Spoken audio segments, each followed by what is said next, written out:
بسم اللہ الرحمن الرحیم۔ السلام علیکم ورحمۃ اللہ وبرکاتہ۔ سورہ یاسین کی 10 برکات۔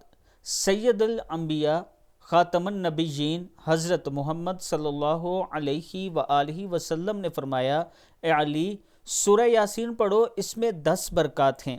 نمبر 1، بھوکا پڑھے تو سیر ہو جائے گا، یعنی اگر کوئی بھوکا ہے وہ پڑھے تو اسے کھانا مل جائے گا۔ پیاسا پڑے تو سیراب کر دیا جائے گا، اگر کوئی پیاسا ہے وہ پڑے تو اسے پانی مل جائے گا، سیراب ہو جائے گا۔ وہ ننگا پڑے یعنی بے لباس پڑے تو اللہ اسے لباس عطا کرے گا۔ کنوارا پڑے تو شادی ہو جائے گی، کوئی کنوارا ہے وہ چاہتا ہے کہ میری شادی ہو تو روز صبح شام سورہ یاسین پڑھے، اللہ تعالیٰ کا کرم ہوگا۔ خوف زدہ پڑے تو امن پائے گا، اگر آپ کو دشمن کا خوف ہے، کسی چیز کا خوف اور ڈر آپ کے دل میں ہے تو سورہ یاسین پڑھا کریں، خوف ختم ہو جائے گا، آپ کو امن ملے گا۔ قیدی پڑے تو رہائی پائے گا، اگر آپ کسی کیس میں قید ہو گئے ہیں یا بے گناہ ہوئے ہیں تو آپ سورہ یاسین ڈیلی پڑھا کریں، ہر روز 5 وقت کی نماز کے ساتھ پڑھا کریں، اللہ تعالیٰ کا کرم ہوگا، آپ کو رہائی مل جائے گی۔ مسافر پڑھے تو سفر میں اس کی مدد کی جائے گی، یعنی اگر کوئی مسافر سورہ یاسین پڑھتا ہے تو اس کا سفر اچھا گزرے گا، آسانی سے گزرے گا، اللہ تعالیٰ کا کرم ہوگا اس سفر پر۔ جس کا سامان گم گیا ہو وہ پڑھے تو سامان مل جائے گا، یعنی آپ کی کوئی چیز گم گئی ہو، آپ کا کوئی سامان گم گیا ہو تو آپ سورہ یاسین پڑھنا شروع کر دیں، اللہ تعالیٰ کا کرم ہوگا، آپ کو اپنا سامان مل جائے گا۔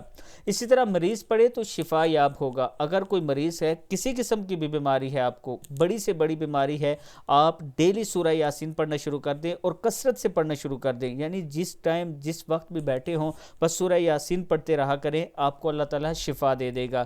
میت کے پاس پڑھی جائے تو اسے عذاب میں تخفیف کی جائے گی، یعنی اگر کوئی فوت ہو گیا ہو آپ کے گھر میں، آپ کے پڑوس میں، آپ کے رشتہ داروں میں، تو آپ ان کے پاس بیٹھ کر سورہ یاسین پڑھا کریں، اللہ تعالیٰ ان پر کرم کرے گا انشاءاللہ۔ کتاب کا حوالہ یہ نیچے موجود ہے۔ اس کے ساتھ میں اپنے تمام چاہنے والوں سے گزارش کروں گا کہ صبح و شام ضرور قرآن پاک پڑھا کریں، ضرور اللہ تعالیٰ کے حضور دعا کیا کریں، اللہ سے مغفرت مانگا کریں، اپنے لیے بھی، اپنے والدین کے لیے بھی، اپنی اولاد کے لیے بھی۔ ویڈیو کو آپ دوستوں نے آگے ضرور شیئر کرنا ہے، اور اس کے ساتھ میں اپنے تمام چاہنے والوں سے گزارش کرنا چاہتا ہوں کہ اگر آپ راولپنڈی اسلام آباد میں اپنا پلاٹ لینا چاہتے ہیں 6 مرلہ، 12 مرلہ، 18 مرلہ یا 5 مرلہ کمرشل کا، تو یہ بہترین آپشن ہے آپ کے پاس۔ بلیو ورڈ سٹی کا ایک نیا شہر آباد ہونے جا رہا ہے راولپنڈی اسلام آباد کے قریب۔ میں اپنے تمام چاہنے والوں سے گزارش کروں گا کہ اگر آپ اس میں انویسٹ کرنا چاہتے ہیں تو یہ میرا واٹس ایپ نمبر ہے، اس پر مجھ سے رابطہ کریں، آپ میرے آفس کا وزٹ کریں، آپ سائٹ کا وزٹ کریں، اس کے بعد آپ اس میں انویسٹ کریں، اللہ تعالیٰ آپ کو اس میں سے ضرور فائدہ دے گا۔ ویڈیو کو آپ دوستوں نے آگے ضرور شیئر کرنا ہے۔ السلام علیکم ورحمۃ اللہ وبرکاتہ۔